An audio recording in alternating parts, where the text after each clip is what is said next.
volunteers to march with us in our parade. Specifically also, if you have young children who would like to join us in holding the banner and wearing fun pink outfits to march, we would welcome that. So please let me know if you're interested at the end of the program. We are recording tonight's event, and our Communications and Technology Director, Kate Pickup McMillan, will be here to facilitate questions from our online audience. If you are joining us online tonight, please mute yourself during the presentation, and if in person, please place your cell phone on silent. After the program, we have books for sale and for signing. If you're interested, and our online audience can request a book via chat with Kate. So we are thrilled and honored to have Professor Marie Griffith as a seasonal neighbor to the library and to Southwest Harvard here. When we booked this talk with Marie, we knew how important this discussion would be. But now, after the divisive news of the past week, these discussions feel even more significant, essential, impactful, and timely.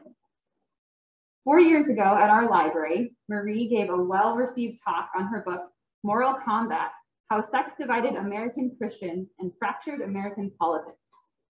Marie is the John C. Danforth Professor in the Humanities and Director of the Danforth Center on Religion and Politics at Washington University in St. Louis, and the author of the recently published Making the World Over: Confronting Racism, Misogyny, and Xenophobia in U.S. History. So without further ado, please help me in warmly welcoming Marie Griffith.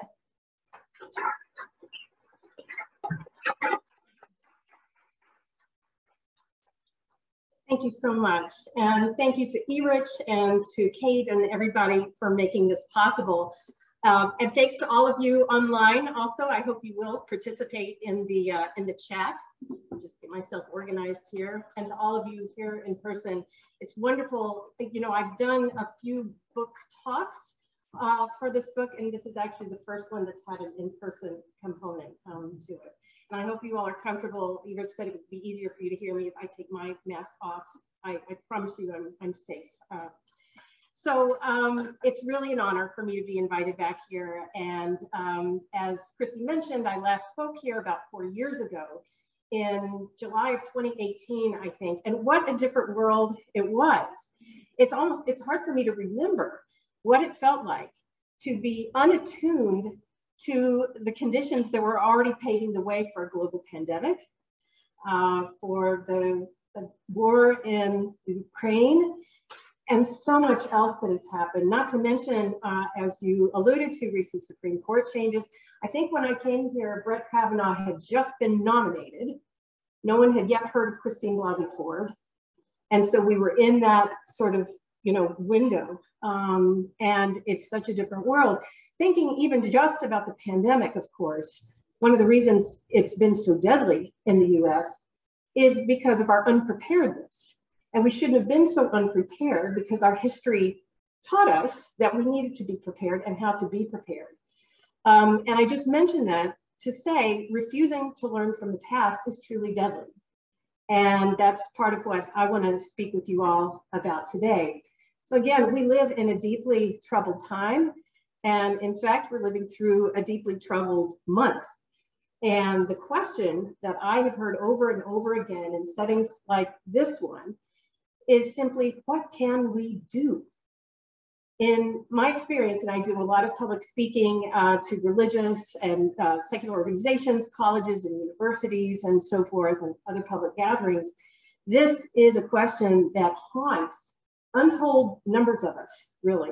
I feel like it's a question I hear almost daily, as I know so many others of you do from other walks of life. What can we do?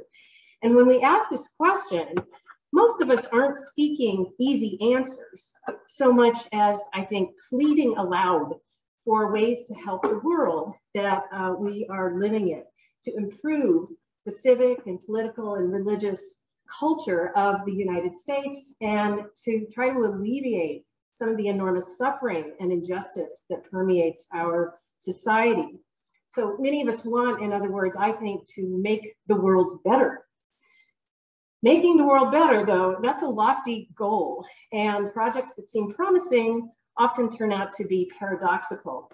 I'm sure many of you are familiar with The Handmaid's Tale, and there's a haunting scene that illustrates this, I think. This is Margaret Atwood's dystopian novel about the US becoming a totalitarian society based on the ruthless subjugation of women. And in this one scene, Commander Waterford, who's one of the architects of this new society, tries to explain to his handmaid, Offred, why the rules against women are so brutal and violent. And in the televised adaptation of the scene, he defends himself. He says, "We only wanted to make the world better." Better? She splutters in rage at him.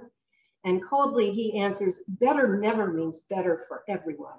It always means worse for some." And truly, US history is filled with examples of well-intentioned efforts to make the world better that in retrospect can be said to have been good only for a few, or for some, and profoundly destructive to many others, going back to the earliest explorations of this continent by Europeans who were willing to sacrifice the lives of Native Americans.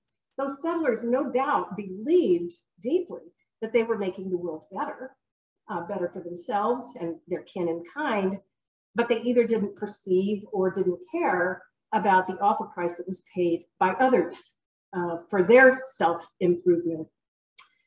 Would you turn to the next slide? No thinker has probed these problems more deeply than James Baldwin, one of the greatest writers of the 20th century. Throughout his published work and public lectures, Baldwin called Americans to account for their long habit of forgetting inconvenient truths about the past, the ways that we whitewash history to strip it from unpleasantness and violence towards others. This, Baldwin said, has created conditions that work to make the world better for a selection of the country's inhabitants and worse for many others. In a whitewashed history, the past is quickly forgotten, its beautiful parts as well as its evils often enough.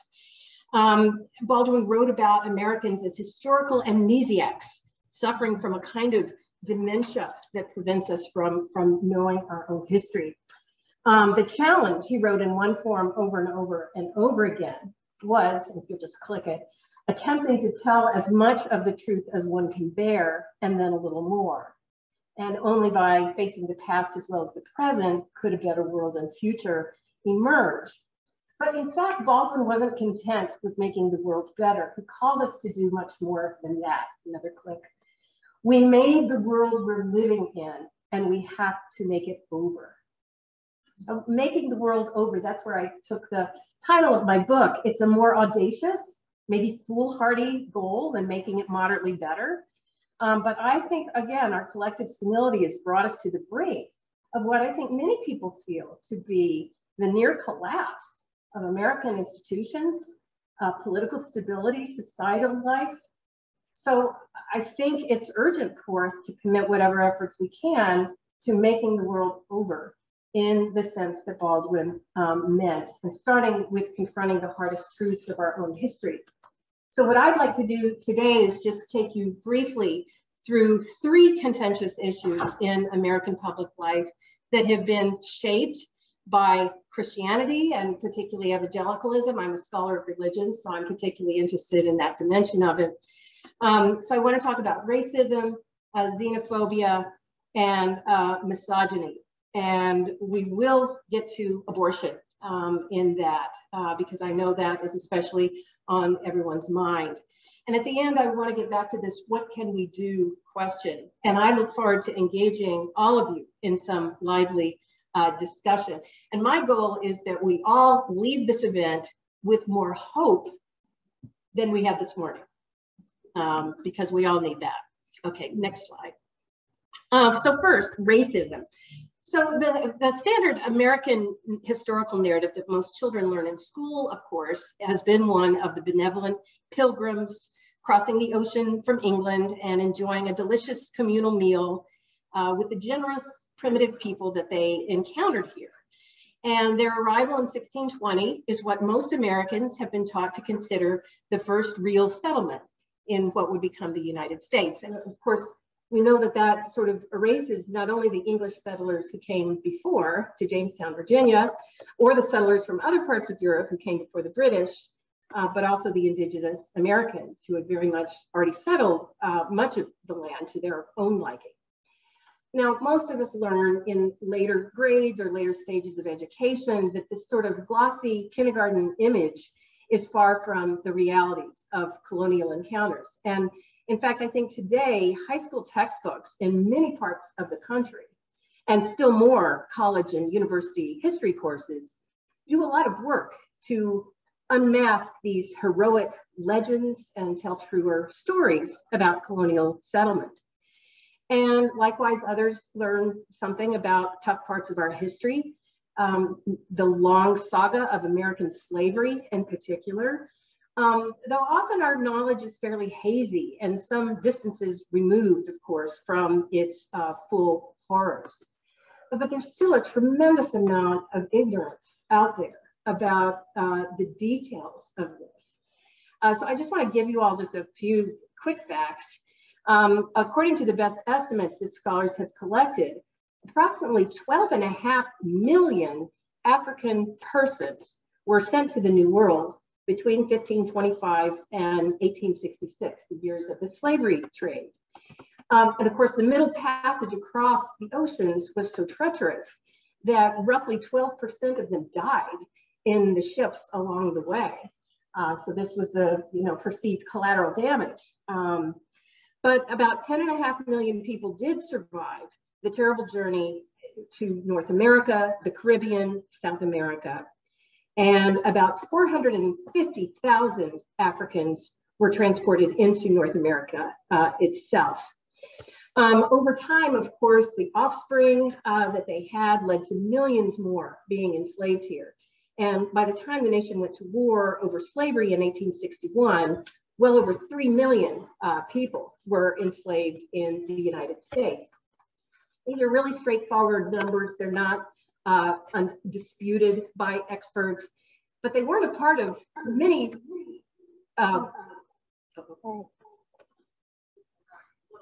Yeah. It's okay. Good. Is that okay? Yeah. Okay. Many part of white people's education, these certainly were not mine. Growing up in Tennessee in the 1970s and 80s, they weren't really a part of anyone's education for well over a century after slavery was abolished in the United States in 1865.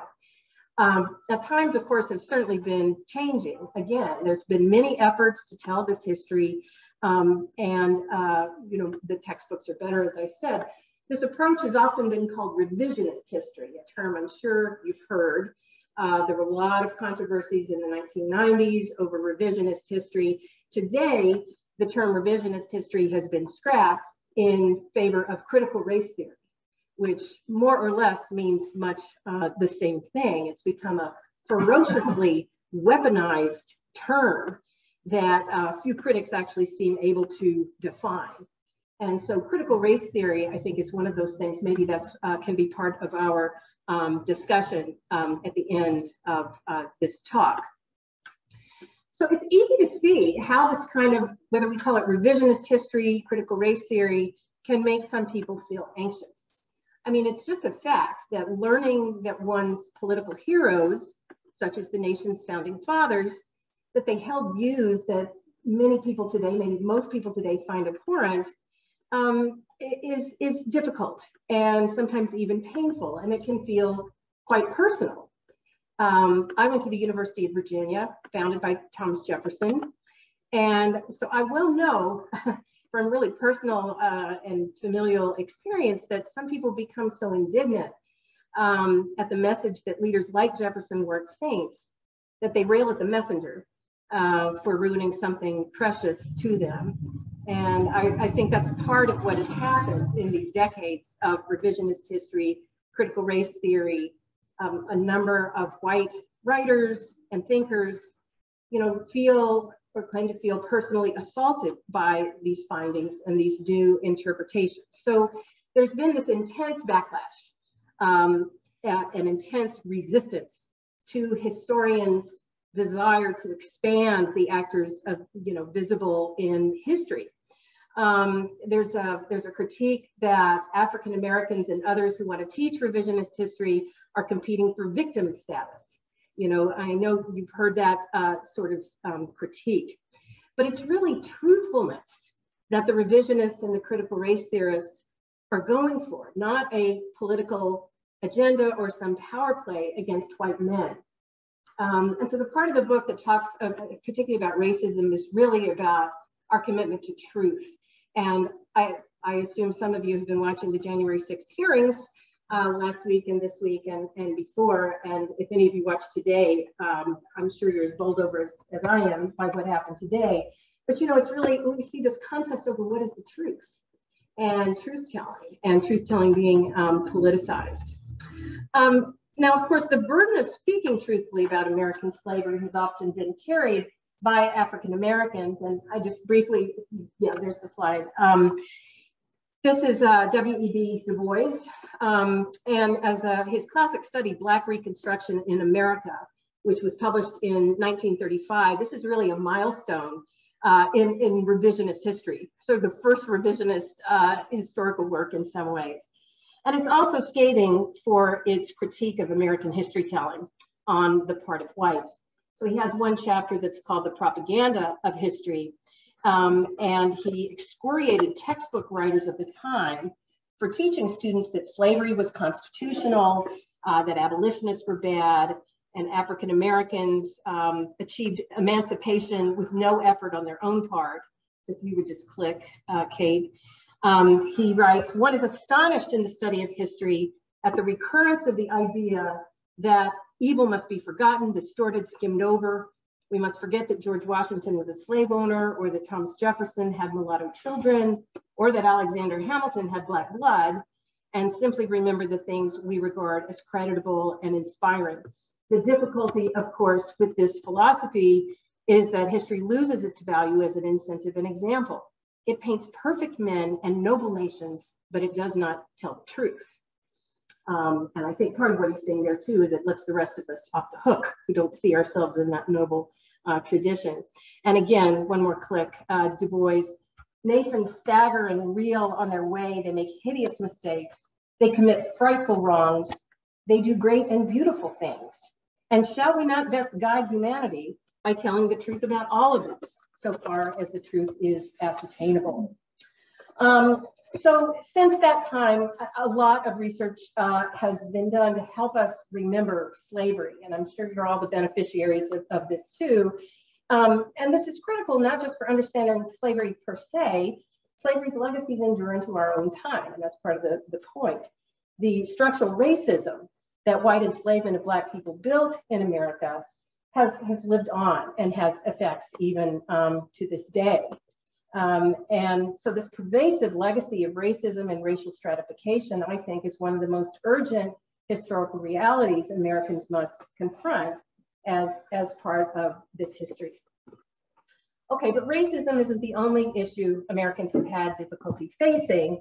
Other topics also provoke unease, and one of them is the nation's long conflict over immigration, to which I now turn. I'm going to say I want to get to misogyny, so I'm not going to say as much about xenophobia, the fear or hatred of foreigners. But I do want to make just a few quick points. First of all, it's as deep a part of US history as racism and misogyny. Most Americans today know that there were deep wells of anti-Irish and anti-Catholic sentiment in 19th century America, anti-Chinese racism then and later, nativism, which was the open preference for white native-born Americans over others, long exhibited itself in open prejudice against Irish Catholics, Asians, Italians, on and on and on. And that's just the late 19th and early 20th century. So I just want to show you a few slides, a few images, and I want to give the caveat that these are disturbing, and I am only showing them for educational purposes in the spirit of confronting the ugliest parts of our history. So if you go to the next one, Kate. This is a famous one by Thomas Nass that some of you may know, and this is sort of showing white native-born Protestants terrified of these crocodiles, which are really Catholic bishops, you know, who turn their head, these crocodiles coming up to eat them up and destroy their public schools and destroy the government out here. And instead, you can read this as this Roman Catholic. So to replace the capital with sort of Roman Catholic, and then to kill, take these people up to the gallows and destroy them. Next slide. This is another anti-Irish, anti-Catholic one that has a sort of different critique, that they're the drunkards. They're bringing all this alcohol and fighting onto American shores, and they're stealing the ballot boxes. That's an old one, huh? Stealing the ballot boxes and destroying our elections. And then the next one. And then finally, this is another type of the same slide. These are all late 19th century images, published in very mainstream publications at the time, I should say. And you can see the way that the Irish were often depicted as apes, these ape-like kind of creatures. And again, the church, you know, is very much a part of this, and they're, you know, destroying this, you know, cutting into the Democratic Party and stealing all the money. You can see some of the symbolism in all of this. Now go to the next one. This is a cartoon from the 1890s, and you can sort of see this is the immigrant coming into America and all the terrible things he's bringing with him: Sabbath desecration, anarchy, intemperance, alcohol, you know, again, superstition, and then this big bag of disease down here, and an even bigger bag of poverty. So that's 1890, and then the next one. And this is a 1903 cartoon by Louis Dalrymple. And this one, you know, the immigrants here are seen as rats, you know, sort of coming up. This is more anti-Italian, direct from the slums of Europe, but, you know, just showing them all as rats. So all along, there have been critics who have believed that US immigration policy was far too lenient and it needed tightening. I also have a lot of cartoons of Chinese from this period, but they are so disturbing that I just can't bear to show them here. So there have always been those who have been distraught by the changes they perceived as being wrought by immigrants. And our immigration policy, some of you may know, has fluctuated widely, you know, depending sometimes on political administrations or whatever's happening in the world at the time. And so, you know, a policy that's very open will suddenly be replaced by a policy that's hugely restrictive. The 1950s and 1960s are just giving you a headache at the back and forth of immigration policy. And I write about that kind of history and put some context around the immigration debates that we're having now. And maybe just go on to the next slide. So just a few that are contemporary. This is a cartoonist named Ben Garrison, who's a favorite of the alt-right provocateurs, Alex Jones and others. And you can sort of see, this is the anti-Semitic, you know, that Soros, George Soros, is sort of, you know, funding all the immigrants, this kind of, you know, nativist, and the US is the land of free stuff, that's why people are coming here. Next slide. And then, of course, there's the Battle of the Wall that was so prominent in the Trump administration, and I'm sure isn't over yet. So this is sort of another one by Garrison suggesting that Mexican and Latin American immigrants were dirty and wanted free stuff and would wreck the US economy. And of course, it's Pelosi and Schumer that are in charge of it all.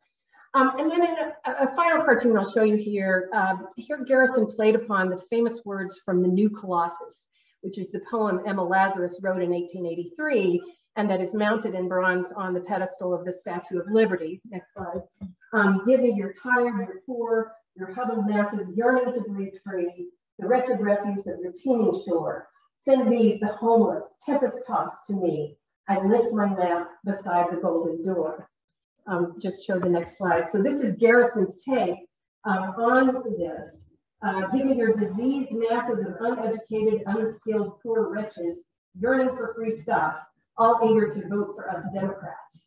And so you can just see for yourself. I mean, the details are really quite extraordinary. And I think we all know by now that this is really not an outlier view.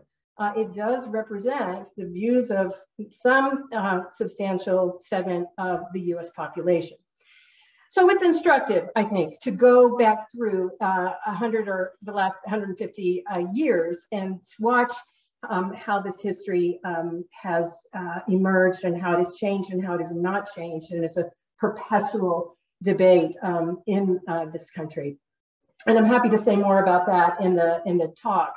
But I really want to get now to misogyny. I think this is on people's mind a little bit right now.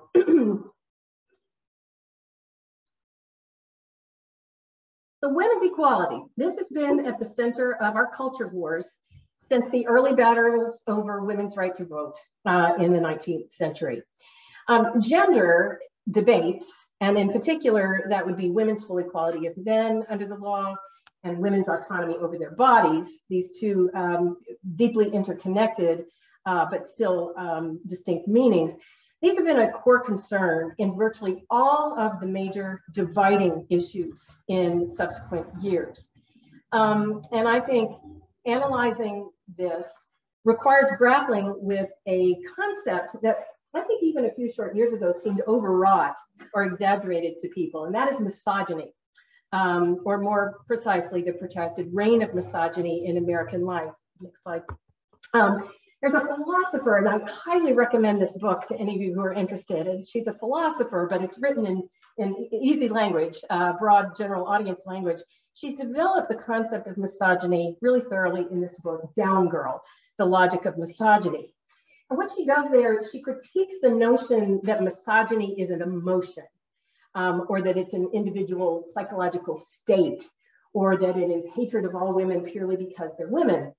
She argues that misogyny is better thought of as a very powerful set of enforcement mechanisms that punish women who go against the rules of the patriarchy and reward women who are compliant. So it's somewhat like the structural, just like there's structural racism in US society, she would say there's structural sexism. And misogyny is the coercive apparatus that holds it in place. It's the hostility that women face when they refuse to conform to particular gender roles. So if you'd click it, Kate. In her words, misogyny primarily targets women because they're women in a man's world, rather than because they're women in a man's mind, where the man is a misogynist. It's the law enforcement branch of a patriarchal order, which has the overall function of policing and enforcing its governing ideology. So at its extreme, you know, misogyny is the world of the Handmaid's Tale, but it comes in much subtler forms as well. And, you know, down to just the social disapproval visited on women who protest. And I find her analysis just extremely interesting. And part of her point is, we don't point at men just as, you know, misogynist. Women partake of this just as much in sort of, you know, the social disapproval of women who don't look the part. And, you know, her analysis is so specific about these kinds of examples. It's hard not to see oneself in this, the ways that women can be perpetrators of it too. So in short, women, really even feminist women in some ways often have participated in upholding these patriarchal structures, even without thinking about it that way. Slut shaming, sexual scapegoating, accusations of women sleeping their way to the top. And women might mock other women with humiliating sexist slurs. Some of you will remember when, amid President Clinton's sex scandals of the late 1990s, the New York Times columnist Maureen Dowd ruthlessly jeered Monica Lewinsky as ditzy, these are all quotes, with an immunity from brains, a dingbat, girlish, lovesick, albeit a crazed stalker, a red-blooded predator, aggressively seeking both sex and profit. And she called her too tubby to be in the high school in crowd. Many of you know Monica Lewinsky has now become the face of, against cyberbullying, but she was bullied. I mean, really bullied by feminists like Maureen Dowd at the time. So I think there's a lot to account for. Women might criticize other women's choice to stay at home and raise children or to work outside the home. Women might criticize other women's looks or clothes as not pretty, not stylish, not sexy, too sexy, or any number of other things. And so I think misogyny structures micro and macro level choices that women make every day about how to present ourselves in the world. And there's almost no escaping that. It's sort of the air that we breathe. It's very pervasive. Just a quick word, next slide, just to say that the structures of gender hierarchy, I'm sure it's no surprise to hear, have a long and deep religious history. Puritan conceptions of womanhood conceived women as having vile natures, helping to explain why so many more women than men were accused of witchcraft. So I write some about that in the book too, as well as laws of coverture, in which women had no economic or political or social identity or power whatsoever. Next slide. We also see this though in American Judaism, forms of Judaism, not just American Judaism. This is Anzia Yazierska's wonderful novel, Bread Givers. And in the novel, it's sort of about a recently immigrated Orthodox Jewish father and his daughter, who's kind of rising up to be a different kind of woman in America. And the father at one point says to his daughter, "A woman's highest happiness is to be a man's wife, the mother of a man's children. You're not a person at all." And so she reflects, it's a very, very powerful novel in all of this. And then next slide. And we see this also, these are Italian immigrant women in the early to mid 20th century. Scholars have written about this sort of trapped and bound status of many of these women. One scholar writes, "The good woman was a hard and uncomplaining worker who slaved from morning till night. She rose long before everyone else and was still awake when the last male drifted off to sleep. She sacrificed everything for her family, humble, submissive, obedient, and above all, she was silent." And next one. And then finally, I've shown white examples thus far, or people who came to be thought of as white, but obviously this has been true in African-American culture as well.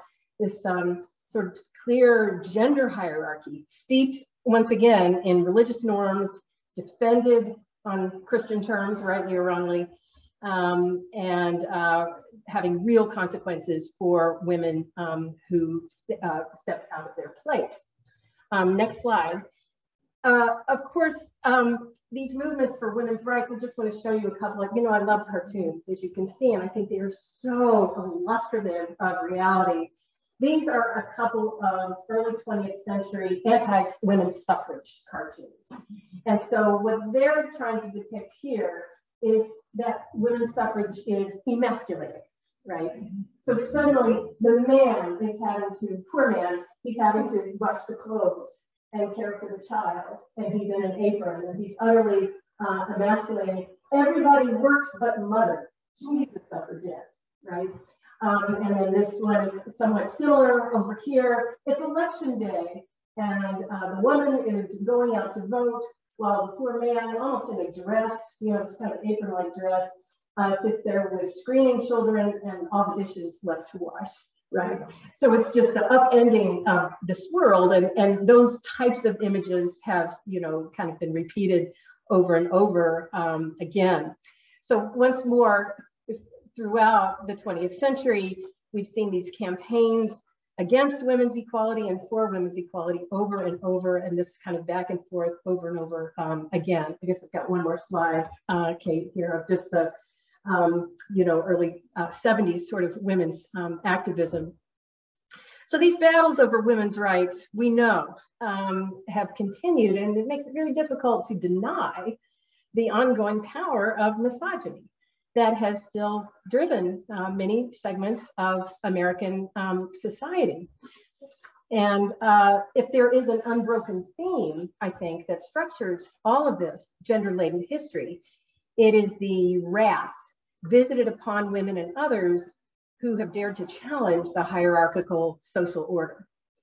And so I think that's a good segue for talking about last week's Supreme Court decision in Dobbs that overturned Roe v. Wade, as well as Planned Parenthood versus Casey. And I don't write about these, of course, because that's my book has been published a couple of years ago, but I certainly think this is on people's minds.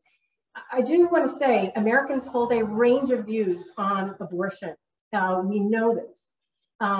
But I do have a chapter on abortion in the book and write about this, that I often have felt that the pro-choice side can be intolerant of those who genuinely believe abortion is murder, intolerant to a point. But we also know that a vast majority of the American population has long believed that abortion should be accessible to women in certain circumstances, right? Or up to a point in pregnancy, or all the way through pregnancy, even if those are rare and heartbreaking cases coming at the end.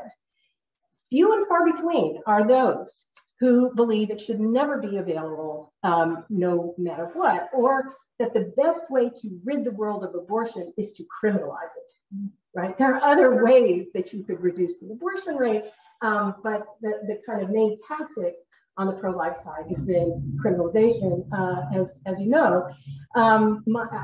During the year, I live in Missouri, St. Louis, Missouri, and so we were one of those trigger law states that after the decision came down, instantly our governor signed a proclamation putting that in order. And so right now, there is no rape or incest exception in the state of Missouri. I think they have one category of exemption, which is some kind of medical emergency, which, you know, I mean, has to be so extreme. And Governor Parson knows this is unpopular, that the lack of exemptions, that's unpopular with the wide swath of Americans, even in Missouri. And so he tried to mollify people and said, well, you know, there's no provision in this law to prosecute women who get abortions.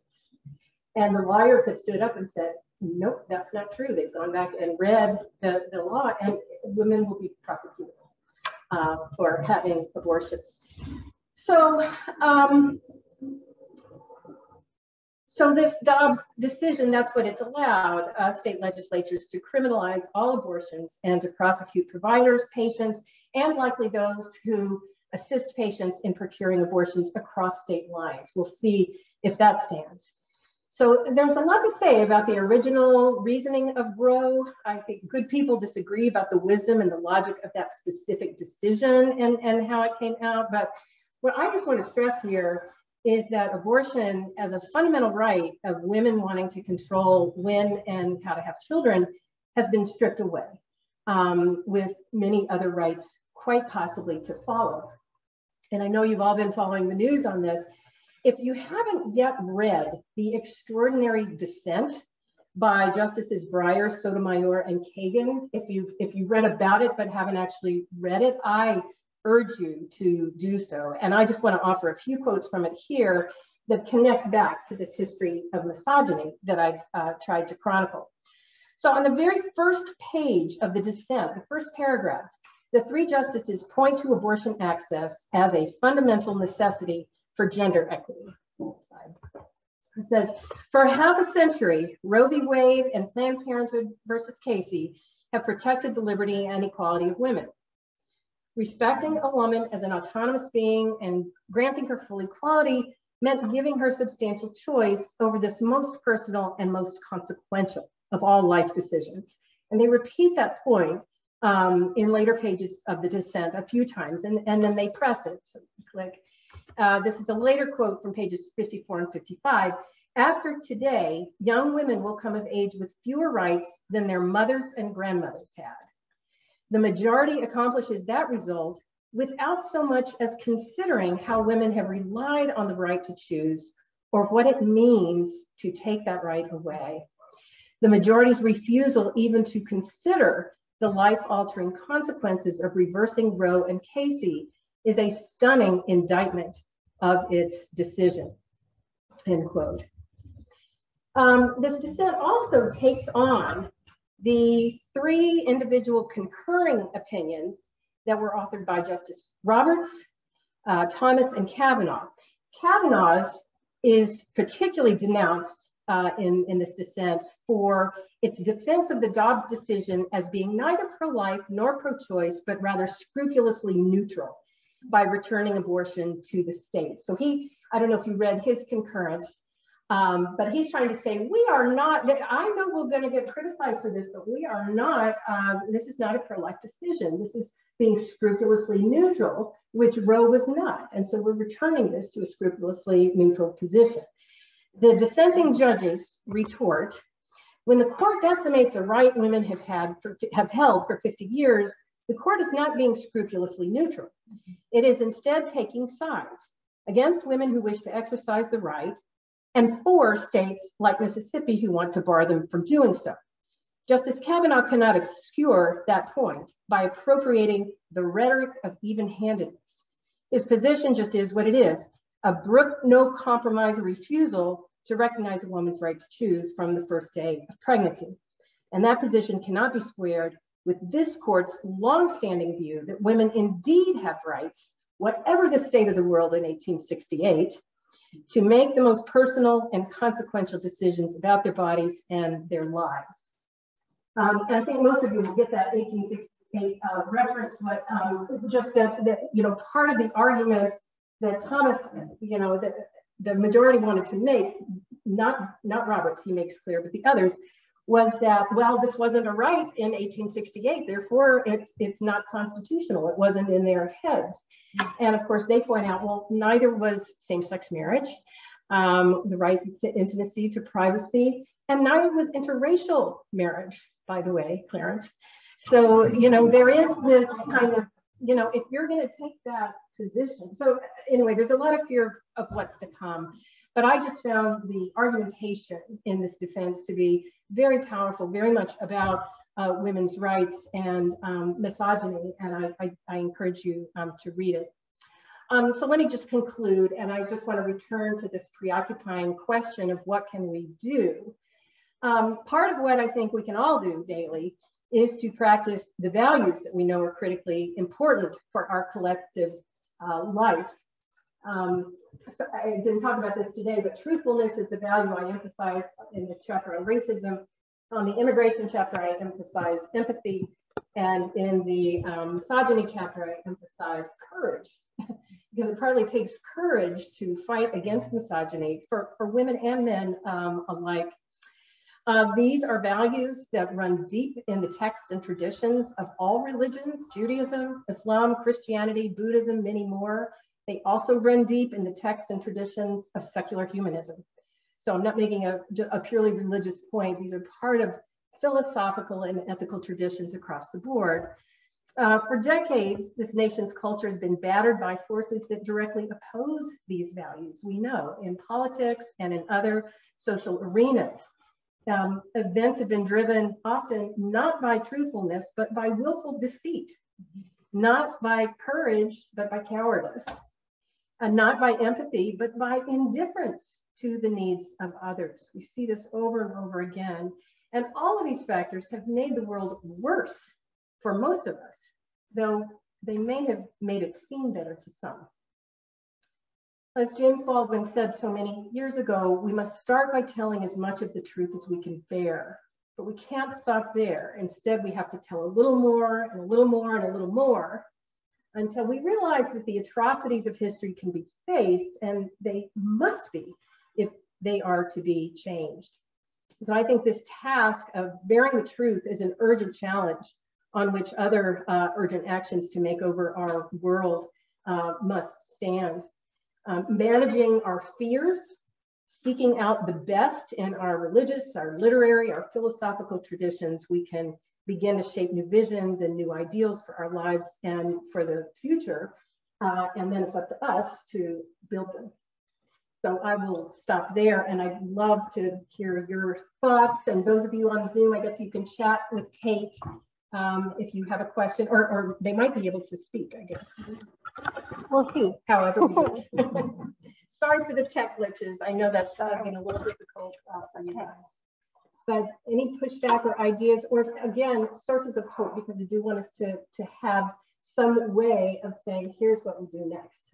Losing hope is not an option. Yes. I just want to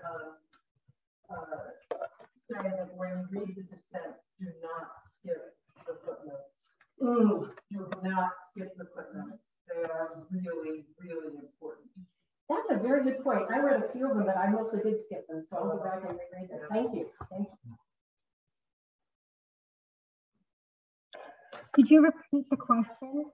Oh, sure. Yes. The question. Well, it was a point really that was when you read the dissent, be sure to read the footnotes, not just the main text. And I said, you know, I myself really only read a few of the footnotes, so that's good to remember that parts of those rationale. It's a lengthy dissent, as you know.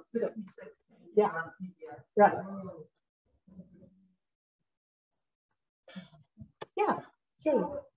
How do you approach people who are so defensive, particularly white males who feel that they're being personally attacked, make a statement, whether it's about equality in race or sex or whatever it happens to be? I so appreciate that question. The question was, how do you approach people who are defensive and who, you know, might not be open to some of these ideas? I wouldn't do it the way I just did it here. I figured I'm in a friendly audience. You've come to hear my book.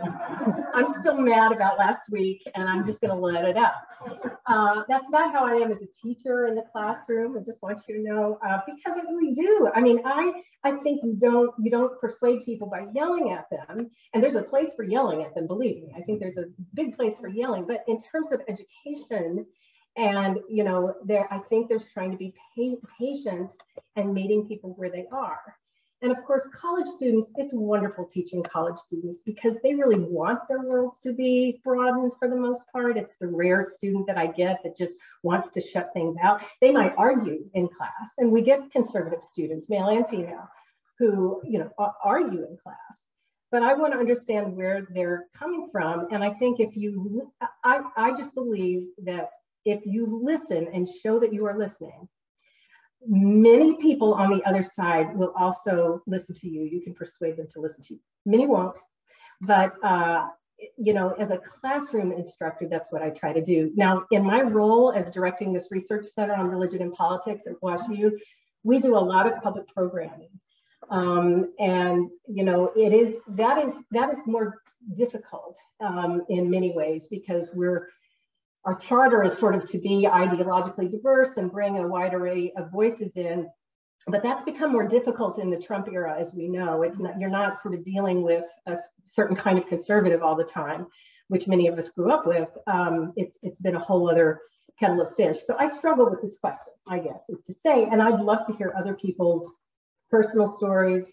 Many of us have stories from our own families. I'm from Tennessee, so believe me, there's just a lot of political, religious diversity in my own family. I guess I'm ashamed to say, I think the way we've dealt with that is we mostly just don't talk about it. I mean, and I'm talking cousins, you know, people that I'm not that close to, so I'm just not going to get into it with them. But this is the hardest question, is how do you talk across those lines? Yeah. Well, if you're thinking of discussing along with the characteristics you said about truth, courage, and empathy, yes.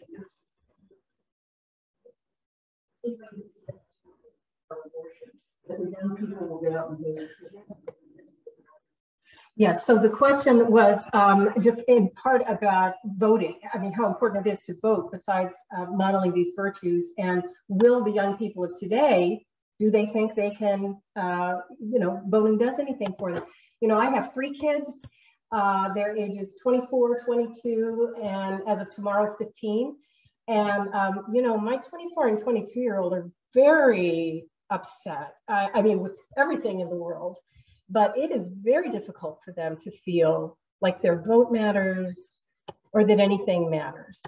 And I think this is another just really critical point to make, is how do we inspire young people to stay in the fight And it's not just a young people's question either, right? Because I think this, I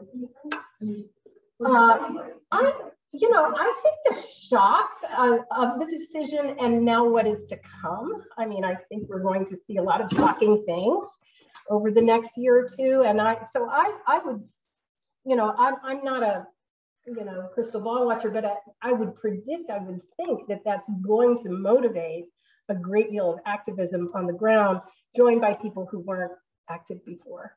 That's what I hope. And I'm sure a lot of groups, that's what they're planning for, aiming for.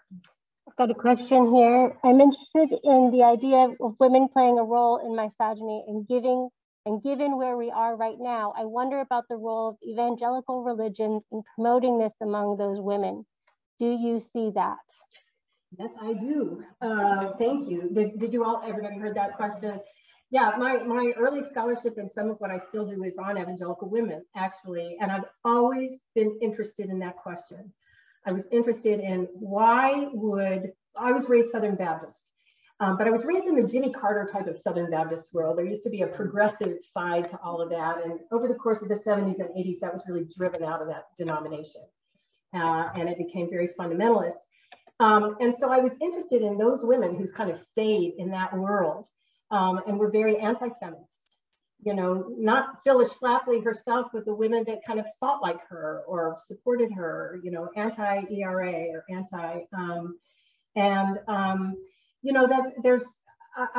I don't completely know how to analyze that, but I think the best analysis I've read, and Kate Mann talks about this a little bit too, is that for a lot of women, they see how they benefit from patriarchy. In terms of safety and security, or they see benefits to themselves in siding, with the men on that side. And, I wrote about the doctrine of female submission to male authority, which is still alive and well in some of those circles. And, just really interested in the ways that women felt they gained power almost and influence through submitting, to men. So I think it's complicated, but I do think that religion has played a really important role, both on the conservative side and on the progressive side. Some of the early pro-choice activists were clergy, male clergy, who in the state of New York and all around the country actually helped women get safe abortions before it was legal. That's the clergy consultation service. We've totally forgotten that whole history of progressive, religious, Christian and Jewish activism, on these rights issues. So yeah, thank you for that question.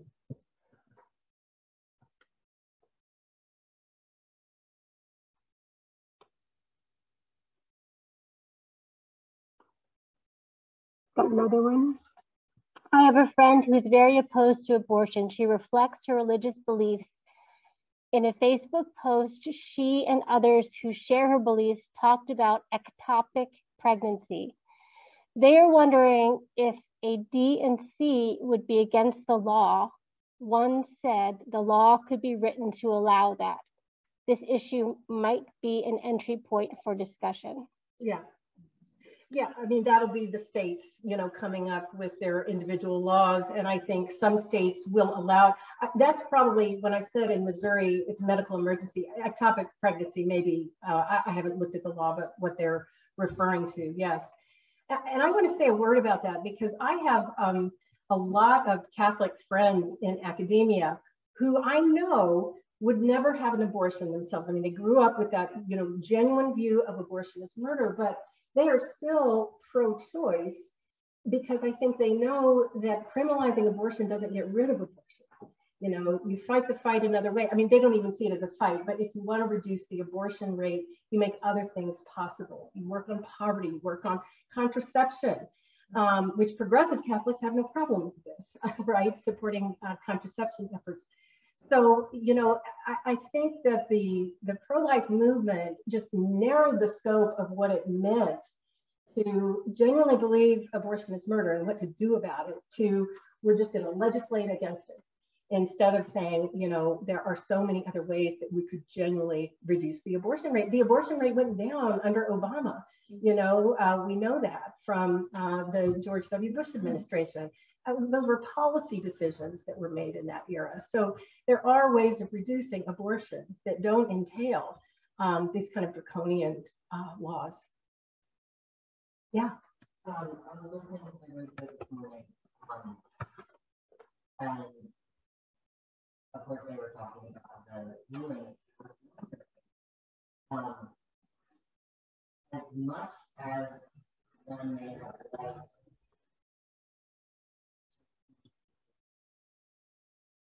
abortion rates drop due to healthcare or increase in welfare efforts, reduction in poverty. Do you think it's at all possible that this draconian legislation of abortion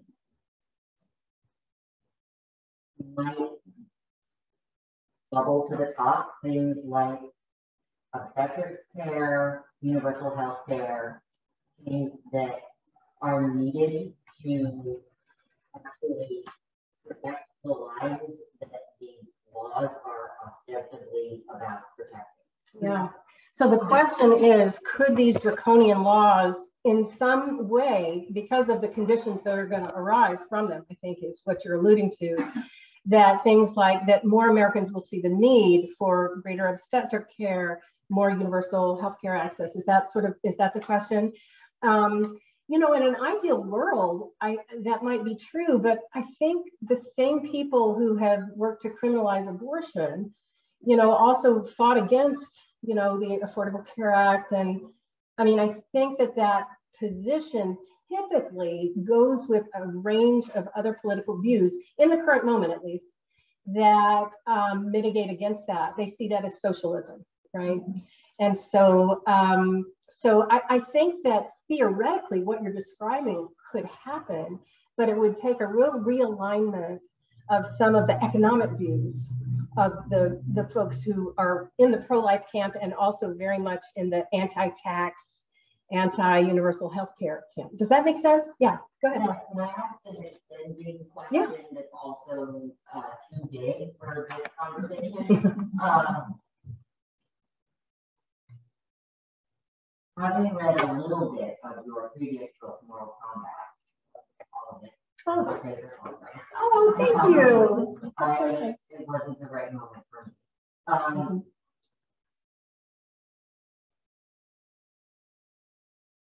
How do we fix that? How do we switch that? Like, we're living in a world where people are saying no lives matter and no, you can't go to the doctor at the same time. Why isn't it Black Lives Matter and fetal lives matter and you should go to the doctor? Right. So the question is, how could we fix that so that these ideas are more in line? And this reminds me of a critique that's often made by pro-choice activists that really pro-lifers are pro-birth, right? Because they care a lot about the fetus till it's born, and then they vote repeatedly against policies that would help babies in poverty and the women and the mothers and all of that. So how do you, I mean, that's just you're right. It's a question too huge for now, but if, one could imagine, different kinds of policies, you can look at Europe and you can see totally different ways that political ideals go together. So there are examples of that. Yeah, I'm sure you can look in other parts of the world as well, but, definitely in various European countries, some of these ideas do match, So they're not without precedent, but we have a very difficult political system. A former colleague of mine at Harvard, she tried to run for governor of Massachusetts. Oh, Danielle Allen, you all are up here in New England, so maybe you saw her. And I mean, she's so compelling. But she dropped out before the primary, and she said to me, what I realize is all these states have political machines. And I wasn't the candidate that the Democratic Party of Massachusetts wanted to run, and so I can't run. And so what I was going to say to you is we need more people in politics, which I do believe is true. But not only do most people not want to go into politics because what it looks like today, there are mechanisms against it, I think. at the state as well as the federal level that, you know, mean that, you know, these parties are sort of controlling our choices and making these platforms to their liking. And so even if on the ground, I think you've got people with those kinds of mixed views everywhere, but that's not represented in our political system. So I hope that's as much of an answer as, if that makes sense. Can I ask a slight tertiary question? Okay. How do you find people with mixed views? Yeah. Well, that, yeah, that, I mean, Missouri is an interesting state to live in. I moved to Missouri from Massachusetts, and let me tell you, that was really something.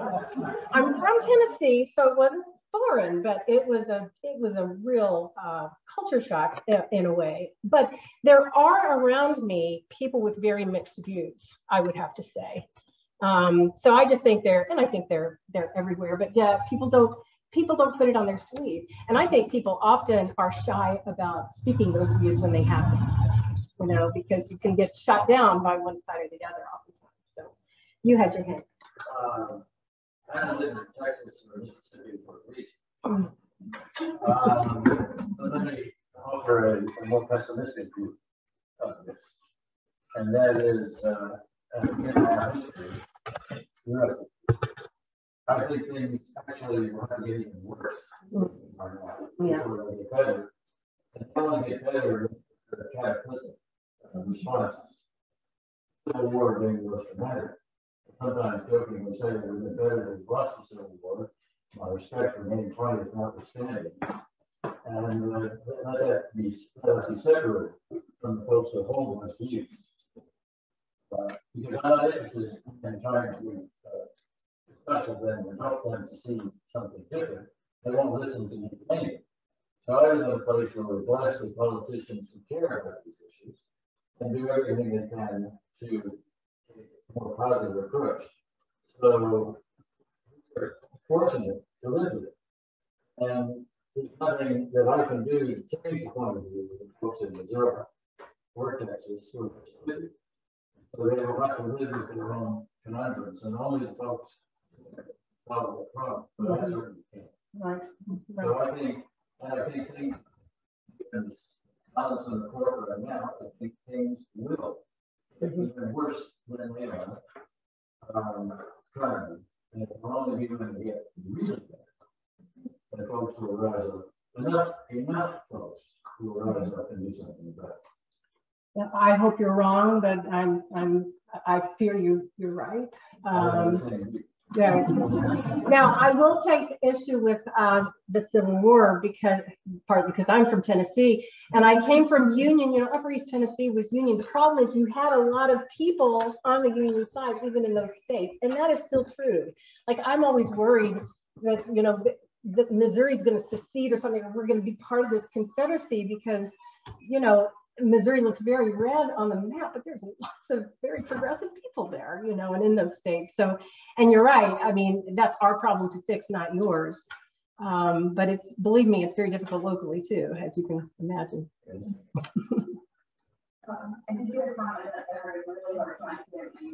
Oh, okay. Well, I'm sorry. So I was responding to the question that was sort of saying, you know, there's, well, I can't easily summarize, but that, you know, there's really no hope. Things are going to get worse before they get better.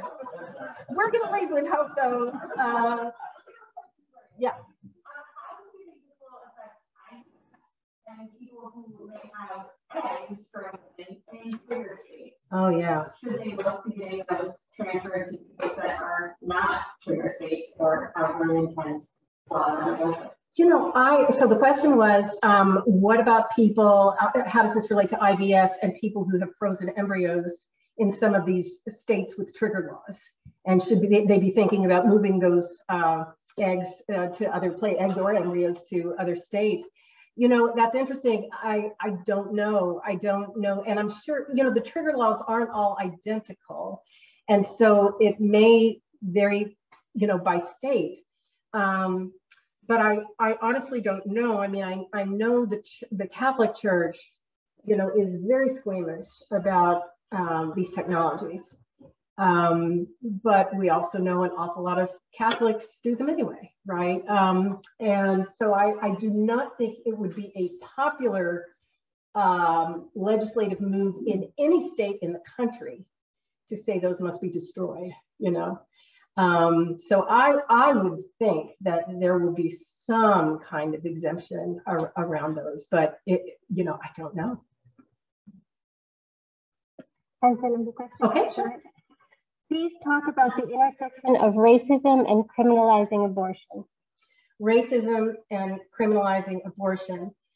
So, well, one of the talking points of many groups in the pro-life movement, as I'm sure you know, is that this is about killing Black babies. The argument that, by the way, if I can dispel one stereotype in your mind, it is that Margaret Sanger was a horrific eugenicist. She wasn't, but this is now a thing everywhere that people have taken, that her whole movement for birth control was all about decimating the Black population and immigrants and that kind of thing, and that's simply false, completely false. But I think that's been an effective argument. And it's been made by Black leaders in the pro-life movement, or people like Candace Parker, you know, no less than white leaders. So I don't know if that's the issue that the writer is asking me to speak to.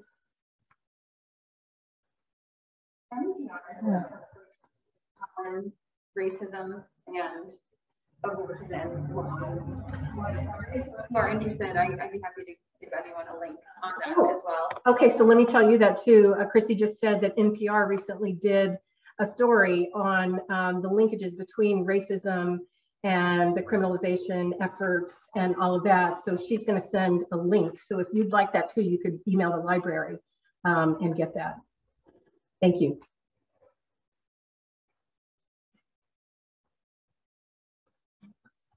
Thank you so much. This was amazing. Do you have any final questions before we wrap up today? Oh, we will have more discussion like this, I'm sure. But thank you so much. I will put up your as well. But I just, you know, I took away truth, courage, empathy, being honest, and everything you said today was so inspiring to me, and I can tell the discussion we had afterwards was amazing. So thank you so much. It's good to be with other people who care this much. So yeah, thank you for having me. So much. Thank you all too for joining us online.